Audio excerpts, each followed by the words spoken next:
அஸ்ஸலாமு அலைக்கும் வரஹ்மத்துல்லாஹி வபரகாத்துஹு. அல்லாஹுடைய பாதையில் நம்முடைய பயணம். இரவின் அமைதி, ஒரு விளக்கு மெல்ல அணைதல், மஸ்ஜிதில் இறுதி தொழுகைகள். ரமலான் நம்மை விட்டு செல்லும்போது ஒரு இனிமையான பெருமை போல் நம்மை விட்டு நீங்குகிறது.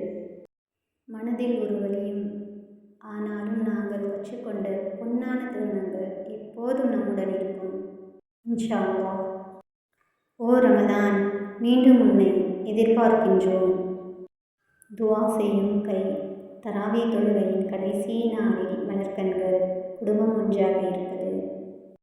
ஒரு மாதம், ஒரே ஒரு மாதம், ஆனாலும் நம் உள்ளங்களை மாற்றிய மாற்றம் அழியாது. நமக்கு இனி எதுவும் பழையது இல்லை.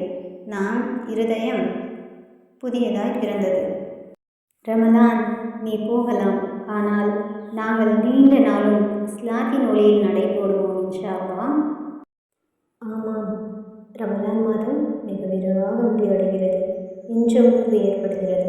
இந்த புனித மாதம் கொண்டு வந்த ஆன்மீக எழுச்சி, கருணை மற்றும் அடக்கத்தை நாம் தொடர்ந்து பின்பற்ற வேண்டும் என்பதுதான் முக்கியம். நீங்கள் இந்த ரமலானில் என்ன சிறப்பு நன்மை செய்தீர்கள் என்பதை கமெண்ட் பாக்ஸில் கமெண்ட் செய்யுங்கள். அஸ்ஸலாமு அலைக்கும் வரஹ்மத்துல்லாஹி வபரகாத்துஹு.